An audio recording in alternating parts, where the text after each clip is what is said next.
कृष्ण भगवान आपने इतनी अच्छी अच्छी बातें तो बताई, लेकिन मेरा जो प्रश्न है उसका भी तो उत्तर दे दीजिए। बड़ा अच्छा अच्छा प्रश्न किया अर्जुन ने। जन कल्याण के लिए रण क्षेत्र में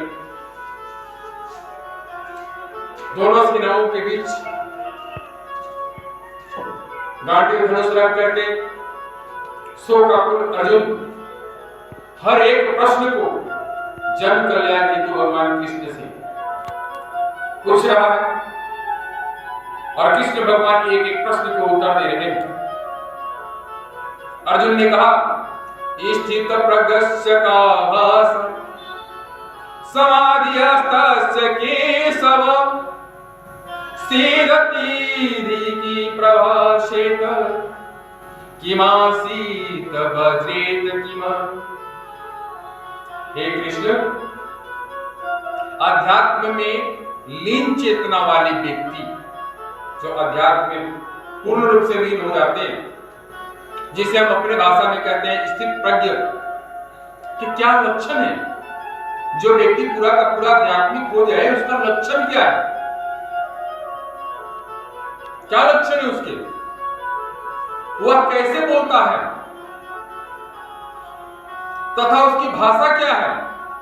जो आध्यात्मिक व्यक्ति है उसका बोलने की शैली क्या है? वह किस तरह बैठता है और किस तरह से चलने लगता है? यह आध्यात्मिक ज्ञान है। और कृष्ण भगवान अर्जुन के एक एक प्रश्नों का उत्तर दे रहे हैं। बड़े ही अद्भुत प्रश्न है कि एक आध्यात्मिक व्यक्ति का रहन सहन, चाल चलन, बोलने की शैली, व्यवस्था कैसा हो जाता है। कृष्ण भगवान उत्तर देते हैं क्या? प्रजाहाति यदा कामन सर्वान पार्थ मनोगतान आत्मनेवात्मना तुष्ट स्थित प्रज्ञस्तदोचयते। हे पार्थ, जब मनुष्य मनोधर्म से उत्पन्न होने वाली इंद्रिय वृत्ति की समस्त कामनाओं का परित्याग कर देता है, अर्थात मनुष्य के जितने कामनाएं होती हैं, बहुत सारी कामनाएं, अनंत, कितनी बार गिनती कराऊंगा, कामनाओं से हर एक मनुष्य ग्रस्त है, अनंत कामनाएं। जब वो उन कामनाओं का त्याग कर देता है और जब इस तरह से विशुद्ध हुआ उसका मन आत्मा में संतोष प्राप्त करता है, यानी अपने अंदर जितना मिला संतोष है, जो प्राप्त है वो पर्याप्त है, वरना दुख हर जगह व्याप्त है। तो कहते हैं जो आत्मा से संतोष प्राप्त करता है तो वह बिल्कुल दिव्य चेतना को प्राप्त स्थित प्रज्ञ कहा जाता है। फिर कहते हैं जो त्रय तापों के होने पर भी मन से विचलित नहीं होता अथवा सुख में प्रसन्न नहीं होता, सुख में भी प्रसन्न नहीं होता। अब आज क्या है, थोड़ा सा खुशी आ जाए, थोड़ा सा सुख आ जाए तो तुरंत डीजे लग जाएगा। लेकिन जो स्थित प्रज्ञ व्यक्ति है वो किसी खुशी में ज्यादा खुश नहीं होता। जो आसक्ति, भय तथा क्रोध से मुक्त है, जिसके पास क्रोध भी नहीं है, भय भी नहीं है, किसी के प्रति आसक्ति भी नहीं है, वह स्थिर मन वाला मुनि कहलाता है, वही आध्यात्मिक व्यक्ति। ये स्वभाव बन जाता है, आध्यात्मिक व्यक्ति का ऐसा स्वभाव बन जाता है। अब मुनि शब्द का अर्थ है वह जो शुष्क चिंतन के लिए मन को अनेक प्रकार से उद्वेलित करे किंतु किसी तथ्य पर ना पहुंच सके। कहा जाता है कि प्रत्येक मुनि का अपना अपना दृष्टिकोण होता है। मुनि जितने भी है ना, सबका अपना अपना दृष्टिकोण होता है, और जब तक एक मुनि अन्य मुनियों से भिन्न न हो तब तक उसे वास्तविक मुनि नहीं कहा जा सकता। ये भी एक बड़ी अद्भुत बात है हर एक मुनि का अपना अपना विचार है, और जब तक एक दूसरे से भिन्न नहीं होंगे तो उन्हें मुनि भी कहना संभव नहीं। किंतु जिस स्थिति मुनि का भगवान ने यही उल्लेख किया है वह सामान्य मुनि से भिन्न है। जो छोटे मोटे सामान्य मुनि हैं, जिस स्थिति का वर्णन भगवान ने किया है वो छोटे मोटे साधारण मुनियों से भिन्न है। मुनि सदैव कृष्ण भगवान भक्ति में रहते हैं। यह सारा सृजनात्मक चिंतन पूरा कर चुका होता है। जो सृजन का सारा चिंतन है जो मुनि कर लेता है पूरा, वो फिर अंततः कृष्ण भगवान की भक्ति में लीन हो जाता है। और जो सदैव मन में उन्हीं की छवि को धारण किए रहे उसे मुनि कहते हैं। मुनि का मतलब ये नहीं कि सिर्फ मौन धारण कर लिए, बढ़िया से बैठ गए चुपचाप किसी से नहीं बोल रहे। जिसके मन में भगवान नाम की छवि निरंतर चल रहा हो उसे मुनि कहते हैं। मन और कहीं जाता ही नहीं उनका, भगवान से एक क्षण के लिए दूर ना जाए। अगर कोई आवश्यकता पड़ी 2 शब्द बात किए उसके बाद फिर भगवान,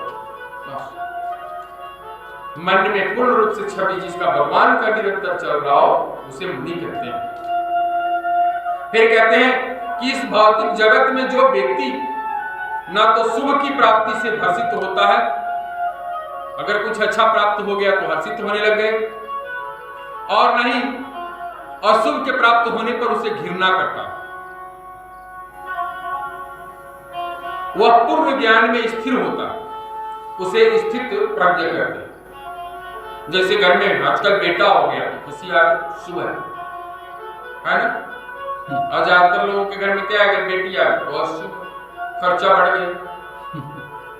लेकिन जो स्थिर प्रज्ञ व्यक्ति है उसे इन दोनों में से कुछ भी प्राप्त हो जाए कोई फर्क नहीं पड़ने वाला, और दोनों में आनंदित है। फिर कहते हैं जिस प्रकार कछुआ अपने अंग को, कछुआ जो होता है कछुआ, जब उसको भय लगता है कि कोई इसके ऊपर चोट पड़ने वाली है तो अपने अंगों को सिकुड़ लेता है, खोल में अंदर कर लेता है, बड़ा मजबूत कवर होता है उसका, उसमें वो अंदर कर लेता है, अंगों को संकुचित करके खोल के भीतर कर लेता है। उसी तरह जो मनुष्य अपनी इंद्रियों को इंद्रिय विषयों से खींच लेता है वह पूर्ण चेतना में दृढ़ता पूर्वक स्थिर हो जाता है।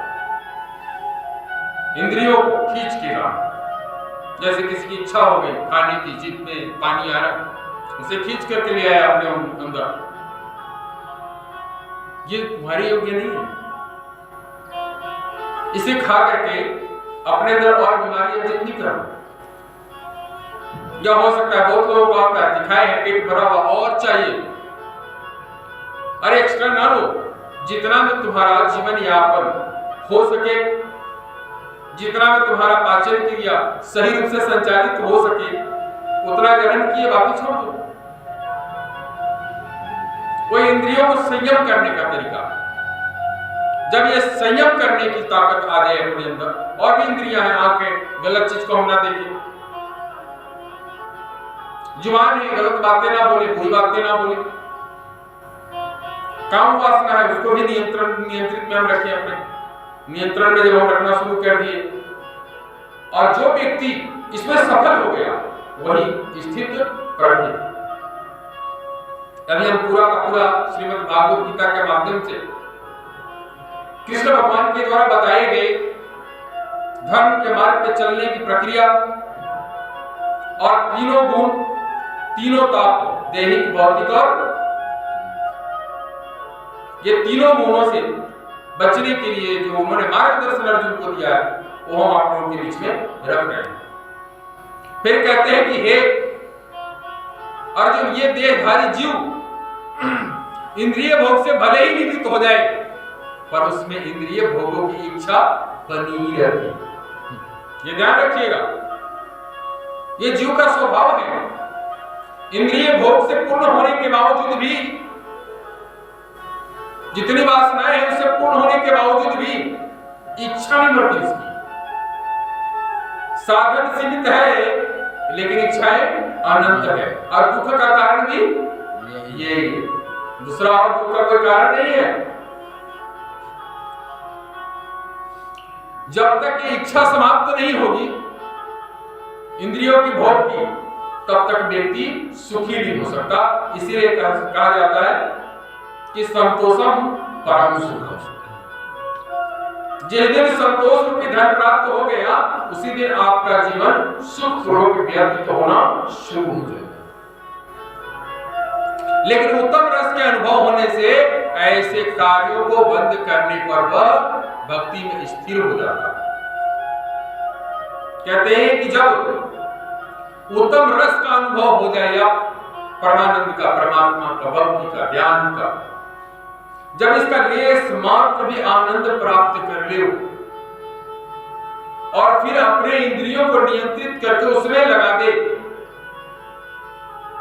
तो वह व्यक्ति भक्ति में स्थिर हो जाता है, यानी कि स्थिर प्रज्ञ हो जाता है। फिर कहते हैं कि हे अर्जुन, यत् तो हापिकान्तेय पुरुषर्षविमर्शिता इंद्रियाणि ग्राणीनि हरन्ति प्रसंभमना। कहते हैं हे अर्जुन, इंद्रियां इतनी प्रबल तथा वेगवान है, इतना मदमस्त घोड़ा, बड़ा ही मदमस्त घोड़ा, नया घोड़ा, माहौल जानते हैं कि कैसे बस में किया जाए, इतना मदमस्त घोड़ा है, इतना वेगवान है कि वे उस विवेकी पुरुष के मन को भी बलपूर्वक हर लेती है। अगर आपको समस्त ज्ञान मिल जाए श्रीमद् भागवत गीता के माध्यम से कि इंद्रियों को कैसे बस में करना है, लेकिन फिर भी ये इंद्रियां इतने मदमस्त घोड़ा है कि आपके विवेक तक को हरण कर ले, बलपूर्वक हरण कर ले, उसमें फिर कुछ दिखाई नहीं देगा, अंधा कर देती है। जो उन्हें बस में करने का प्रयत्न करता है, अगर आप बस में करने का ज्ञान से प्रयत्न भी करते हैं, आपका ज्ञान को हरण कर लेती है ये इंद्रियां, इतना मस्त है। फिर कहते हैं कि जो इंद्रियों को पूर्णतया बस में रखते हुए इंद्रिय संयम करता है और अपनी चेतना को मुझ में स्थिर कर लेता है, वह मनुष्य स्थिर बुद्धि कहलाता है। जो समस्त इंद्रियों को अपने बस में करते हुए इंद्रियों को संयम कर लेता है और अपनी चेतना को मुझ में स्थिर करता है, वही मनुष्य स्थिर बुद्धि कहलाता है। वरना अस्थिर बुद्धि, आज ये करेंगे, कल ये करेंगे, परसों वो करेंगे, भागते रहता है। ध्यायतो विषयान् पुंसः संगास्ते सुपजायते संकात संजायते काम कामात् क्रोधोऽभिजायते। इंद्रियों का चिंतन करते हुए मनुष्य की उसमें आसक्ति उत्पन्न हो जाती है और ऐसी आसक्ति से काम उत्पन्न होता है और फिर काम से क्रोध प्रकट होता है। अगर हम इंद्रियों के नियंत्रण में उससे प्रेम हो जाता है, आसक्ति हो जाती है उसके साथ, तो काम वासना जागृत होता है, इच्छाएं जागृत होती है। क्रोध का कारण क्या है? इच्छाओं का पूर्ण ना होना ही क्रोध को जन्म देने का बीज है। आपने कोई इच्छा पाल रखी है किसी के प्रति और वो आपकी इच्छा पूर्ण नहीं होता, वो व्यक्ति नहीं करता, तो फिर जन्म किसका होता है? क्रोध का। आज यहीं तक इसी विषय पर चर्चा करते हुए अपनी वाणी को विराम देंगे। आगे हम और भी जो ज्ञान है उसके बारे में विचार करेंगे। ये बेहतर है हम लोग बैठे हुए आपस में विचार विमर्श कर रहे हैं।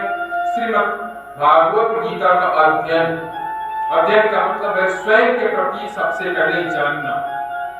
दुनिया को सुना करके अगर हम खुद ही नहीं समझे, दुनिया को सुना करके क्या मिलेगा? अगर हमने अपने जीवन को ही सार्थक नहीं किया पहले, आप खुद ही हम सत्य के मार्ग पर चलने योग्य नहीं है, खुद के ही इंद्रियों पर अगर हमारा नियंत्रण नहीं है, तो दूसरे को अगर हम बताएंगे भी कि आप अपने इंद्रियों पर नियंत्रण कर लो, वो कैसे करेगा? वो उंगल उठा सकता है हमारे ऊपर। इसलिए इससे जो भी आपको ज्ञान प्राप्त होता है या हमें जो हो रहा है, इसको हम अपने जीवन में उतारें तो ही सुनना हमारे लिए सार्थक होगा, तो ही हमारा जीवन धन्य होगा, तो ही हम अपने तीनों तापों से अपने आप को बचा पाएंगे और हम सतोगुण में कम से कम पहले जाने का प्रयास करें। इन तीनों गुणों से ऊपर उठना हम सब साधारण व्यक्तियों के लिए संभव नहीं है। रजोगुण, तमोगुण और सतोगुण, इसी चक्र में पूरा का पूरा आज हमारा संसार फंसा हुआ है। कोई तमोगुण तामसी हो गया, कोई रजोगुण राजसी हो गया, सतोगुण में कुछ लोग हैं। हम सतोगुण में सबसे पहले अपने आप को प्रवेश कराने का प्रयास करें। जब हम थोड़ा सात्विक हो जाए, हमारी विचारधारा अच्छा हो जाए, तब जाकर के हम अन्य को भी लाएं और अपना जीवन सबसे पहले हम सार्थक करें वो उस परमात्मा के लिए, धन दौलत और किसी और चीज के लिए नहीं। धन दौलत तो कुछ नहीं है, कुछ चीजें हैं। जिस दिन आपके अंदर वो शक्तियां जागृत हो गई, आप अपने ही अंदर के समुद्र को मंथन किया, तो सारी शक्तियों को जागृत किया, सारी शक्तियां अंदर ही है।